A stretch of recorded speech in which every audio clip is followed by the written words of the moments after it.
It was not a long flight, but, nonetheless, Saf could see the sun getting low on the horizon as she made for Yrrol's camp, pushing rather hard. That stupid fucking piece of shit. Hey, can't be trusted, he's dangerous. He's the key to everything. Dumb bitch. Well, don't fuck him up then, she shouted out in defiance, taking a moment to catch her breath again afterwards. Honestly, the hell do you think you'll learn? And what does it matter if he goes completely cuckoo afterwards? Can't really trust a crazy person, now can you? Hang on. No way. Is she trying to drive him insane? No, she's a mind reader. She could do that with ease. Yeah, like the guy in the Capitol. But if she did that, we would know. But she still needs him, right? Yeah, she needs him. Or she wants him for a collection or something. Lock him away for hundreds of years in one of those vaults of theirs. Yeah, that's probably it. Arrogant, self-righteous, incredibly dangerous woman with trust issues it is, then. Fuck me, she cursed to herself. As the camp came into view down below, Saf pitched into a fast dive and aimed for a group of people standing just outside of snapping range from a drill. The large black dragon was lying on her side, looking away from the people who seemed to be discussing something as the sun was setting. As Saf came down, she could make them out as Fengi, Paulin, and Jordan. They all three turned to look as she came down, Fengi tilting her head, clearly confused what Saf was doing out here at this hour. Everything okay, Saf? No, not really, Saf replied with a faint smile. Tom's getting worse. Quite a lot worse.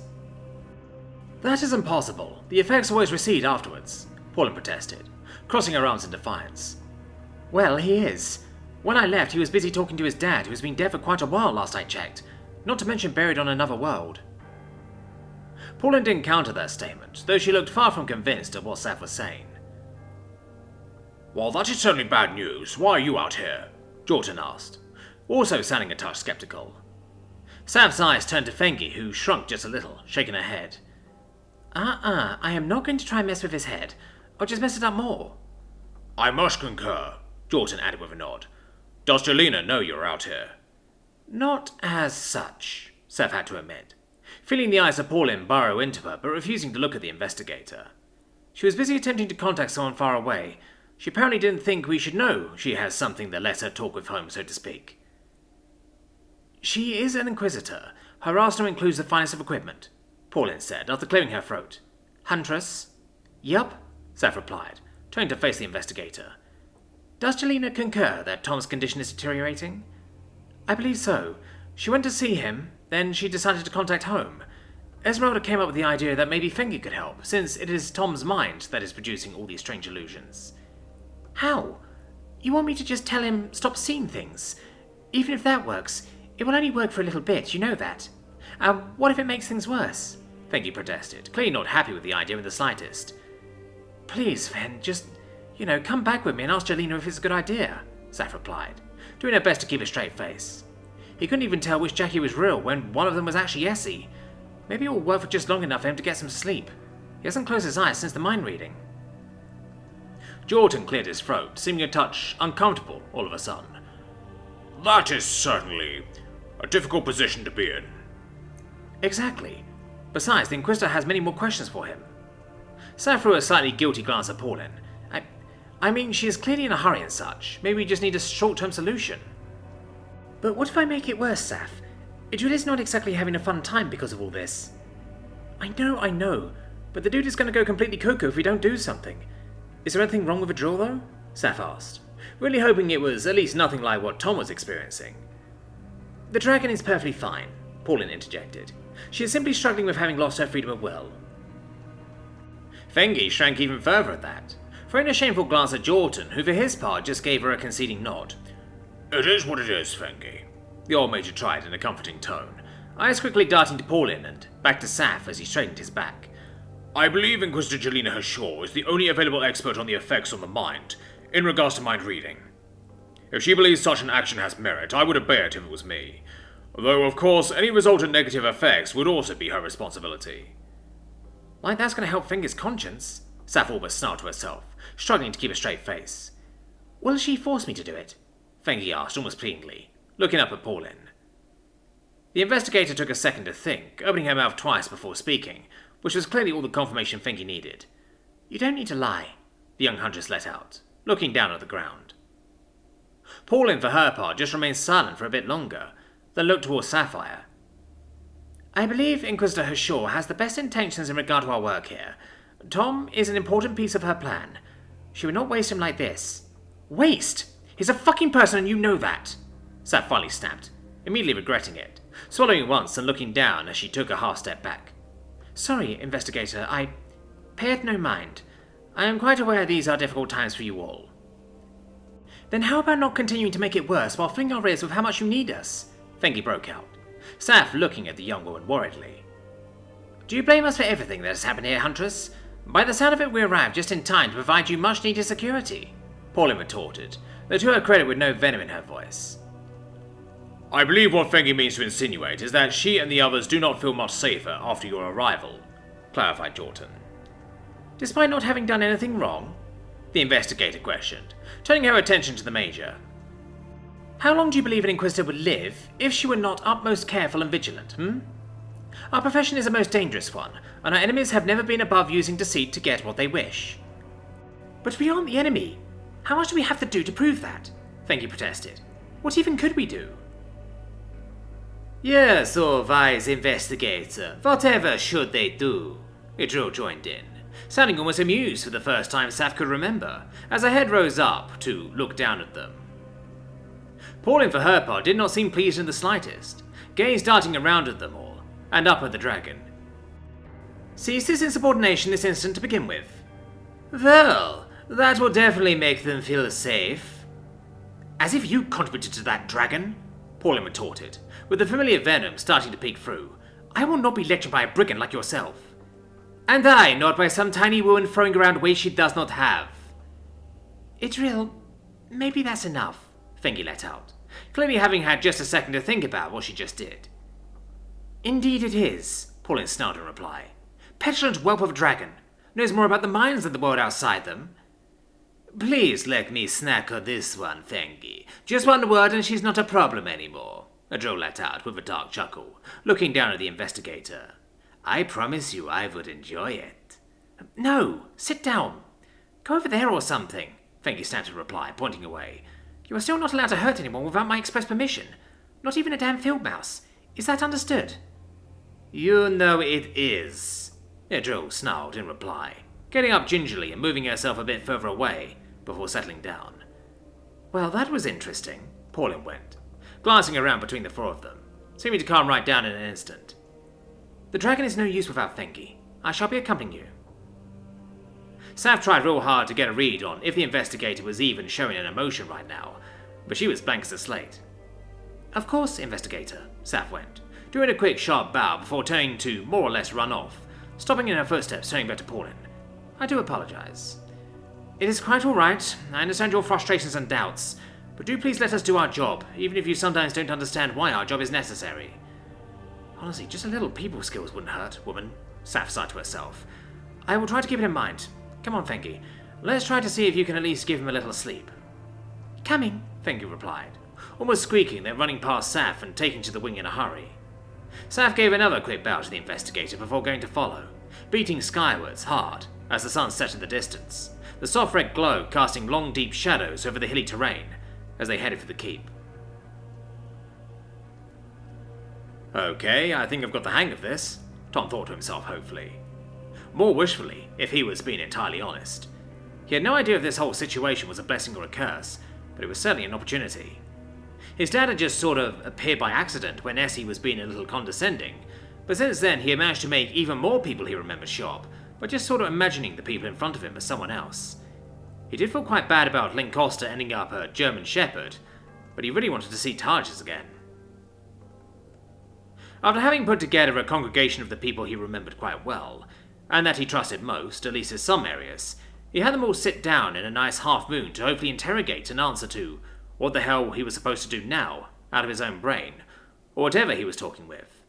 He honestly neither knew nor cared anymore. Right, we are gathered here today because you're all here, and I don't know what to do about that. Hear, hear, Tom's dad went, with an agreeing nod from his chair next to his, by now probably dead wife. You do know we're not actually here, right? Vigo sighed. Fengi playing her role nicely. Vigo had always been a touch shy when he was not in work mode, after all. Yes, it's all a bit strange. But I wanted to see you all again, now I had the chance. Isn't that what everyone would want to do? I guess so, Morton grumbled, leaning back in his little folding chair. The poor thing groaned under the weight of the hulking man, even if his head was mostly missing, meaning Tom was actually taller than him now. Now, first of all, I want to thank you all for coming and for playing along. Let's do some quick introductions, shall we? Starting from the right, Morton, my squad leader in Afghanistan, played today by Jackalope Furlong. Next we have Vigo, one of my friends all the way from boot camp till the murder hole, played by Fengi. That is Torben. I actually knew him back in primary when he was a bit of a bully. Then we met again in the army. Quite the coincidence, really. He is being played by Sapphire Rayland. Next is our old friendly dog Taj. Say hello, Taj. Woof! The old and very obedient German Shepherd replied, tail wagging enthusiastically. Good boy. I'm so sorry, Lancaster, but I really wanted him here. I haven't seen him in a long time. Now, next is my mother, Vibeke, played by the lovely Esmeralda. She really is a sweetheart. And finally we have Jorgen, my dad. Hello. The old grey man waved to all of them. I am played by some bitch named Jelena, apparently. I have no idea how any of this works or what is going on. But then again, that's nothing new. Yes, thank you, Dad. Thomas, who is the nice woman playing your friend there? His mother, Vibeke, asked, pointing at Morton. I heard you thinking about her earlier. Is she someone special? Oh, I guess you could say so, Tom sniggered, looking away. A little afraid he was blushing. Fine work, son. I still remember when we were scared you were actually gay. Jorgen went with a proud dad nod. Jorgen, we weren't scared, we simply wondered, his mother corrected. The old grey man letting out a bit of a huff before looking back at Tom apologetically. You were just quite lonely, that's all. Sure didn't seem gay at the club, Torben added in with a chuckle, rubbing his beard. Then again, you did once visit Thailand. I remember you talking about that. Vibeke looked downright horrified at that, while Jorgen just pulled a sly smile and a deep chuckle. Dude, not in front of his damn parents, you fucking miscarriage, Vigo added in, shaking his head as he leaned forward on his remaining knee. You sure this is smart, Tom? Well, my thinking was maybe one of you would know what to do. You are some of the smartest people I know, after all. 'Cause we died? Morton questioned, confused. Doesn't seem like the best counsel to me. I mean, I wish I'd been smart enough to do so back then, Tom replied with a wistful laugh. Thomas Hansen, I will not hear such talk, especially not in front of your new girlfriend, Vibeke interrupted. Indeed, you'll scare her with such talk, son. Jorgen agreed with a stern expression. I don't think so, Dad. She's more man than you, that's for sure, Tom retorted with just a bit of sass in his tone. I find that unconvincing, Jorgen replied, with a grumble, crossing his arms again. Yes, she's a flying warrior with a set of magic armor, fit to fight an army, and has killed more by weight than you have ever eaten. And that's saying something, Tom retorted, sounding just a little bit proud. His dad just looked like he didn't quite know how to take that one, letting out a bit of a huff while his mother swallowed once. Does she like cake? Vibeke started a touch of real fear on her face as she looked at Morton. Yes, Mum, she loves sweet things, and she is even sweeter. She's the one who has been staying with me in bed all day long. Yesterday too, for that matter. Yeah, I kind of want a piece of candy right now, Morton went with a nod. Damn strange. I just want the carrot, Vigo went with a sigh, but I don't have one. Hey, can we congratulate the dude on landing a warrior princess or something? Torben laughed out, smacking his knee. Little Tom the housewife. Yeah, laugh it out, tough guy. You're the dead one here. Touché. Now let's get to the matter at hand. I need to first work out if I should trust the Inquisitor who put me here to also fix this, or go with the option set forth by my new friends here at the Keep, mainly Lancaster. Keep in mind that the Inquisitor is an expert on this stuff, and Lancaster has only read about this somewhere a while ago, and then a bit more after this whole incident. I told you already, son. I believe you simply did not cope well with being ripped out of the reading so violently, Jorgen added, giving Morton the stink eye. Jelena, play your role. My dad would not say it like that, just let him speak, Tom snapped, looking back at his father, as sternly as he could manage. Jorgen let out a far more characteristic grumble, gritting his teeth just a bit. You got fucked in the head, 'cause you hopped out the car at 80. Happy? Much better, thank you, Inquisitor, Tom replied with a happy smile, turning to the dead soldiers. You four have a different idea, right? Well, I just wanted to tell you to stop being so weird and hope you get better, Vigo added cautiously. It should still go away, right? With time and all that? Taj just barked, tail wagging, looking like he thought a treat was in order. Yup. So those are the options. I vote for actually trying to fix it rather than apply a band-aid. Jorgen went, raising his hand. You too, Vibeke. No, you don't get to order me around, she huffed, glancing at Vigo and Morton, clearly conflicted. Thank you, is it? I think so, yeah, Vigo replied with a nod, looking at the older woman. Your thing that you can do. Have you done this before? Oh, this is trippy. I have apparently told a dragon what to do, and she is now my slave. I think that's a yes. A drill, yes. Though they did take the power of a unicorn, Tom clarified helpfully for them only, receiving a strained expression and a shake of the head from his dad for his troubles. What? Look, I can't explain half a year's stuff in 20 minutes, or however long this will last before the Dark Knight under the bed and in the dresser finds us. Don't forget the Dark Leech ordered to sit down in the corner in the round tower, Morton added with a reassuring smile. Huh, classic, Torben chuckled, sticking a finger through the hole in his chest. You know, that really hurt. Mine didn't, but I'm never getting laid again, Morton joked, waving a hand where the top part of his head used to be. Still smarter than you, though. Could you all concentrate, please? Tom pleaded. I need to work out what to do. Oh, I don't know, Vibeke let out, fanning her head with a hand. It's difficult to say. What about the unicorn? I know those. Those are good, right? I think it was the Scottish who came up with them, you know. They are indeed, Mum, Tom replied with a warm smile, mulling it over for a bit. Problem is, I don't think we know where she is, and we certainly can't just summon her here.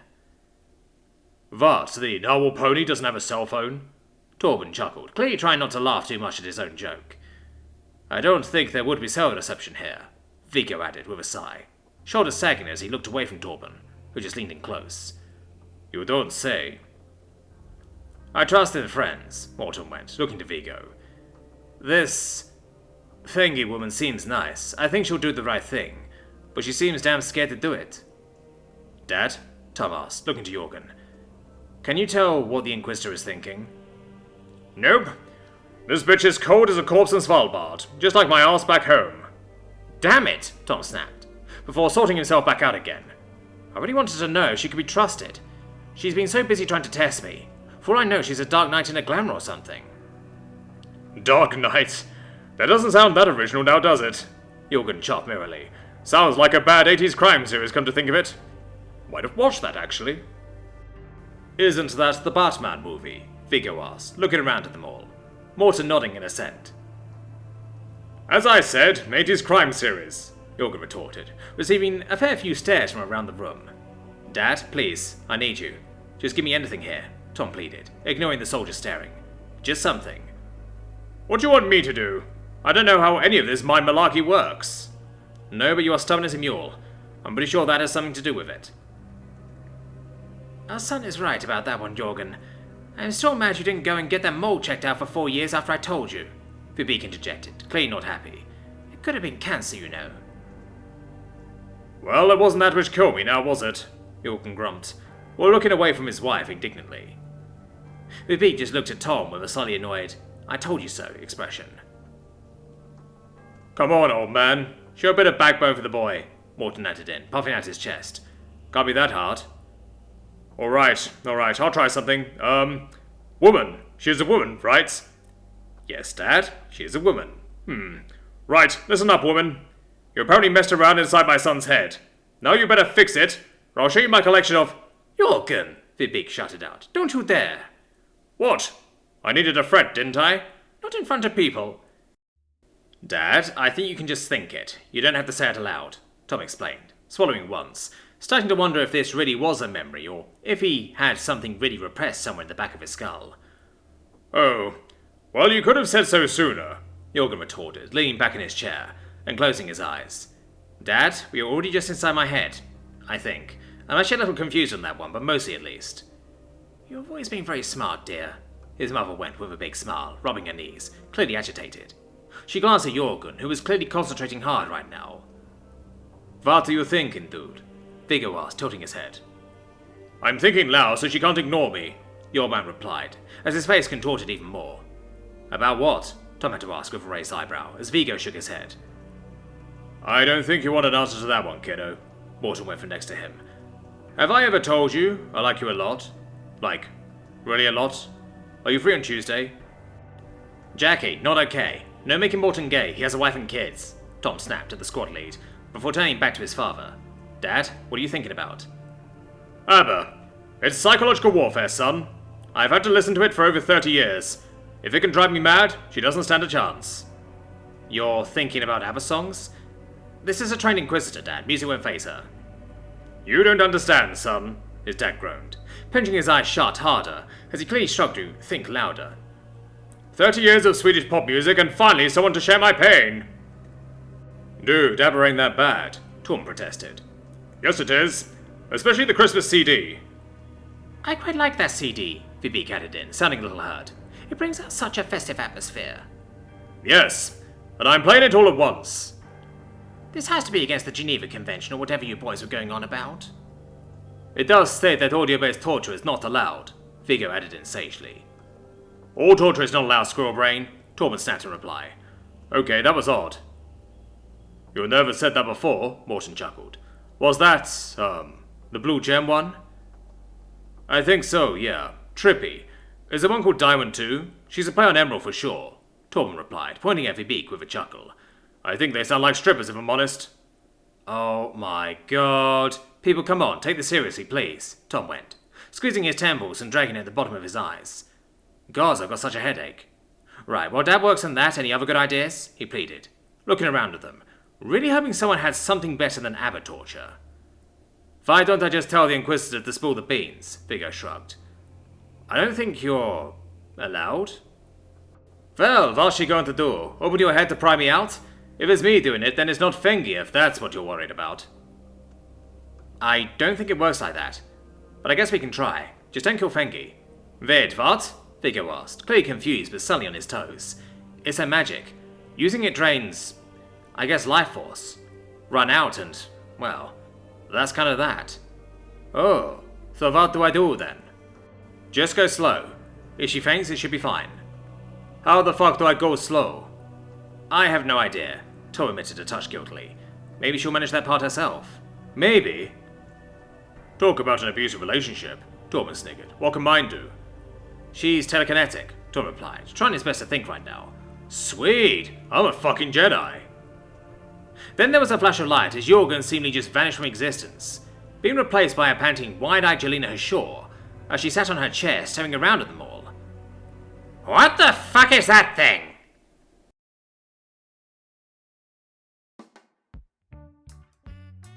Fine work, son. I still remember when we were scared you were actually gay. Jorgen went with a proud dad nod. Jorgen, we weren't scared, we simply wondered, his mother corrected. The old grey man letting out a bit of a huff before looking back at Tom apologetically.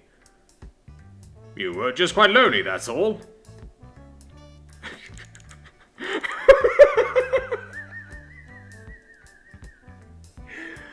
Oh dear. Hi YouTube.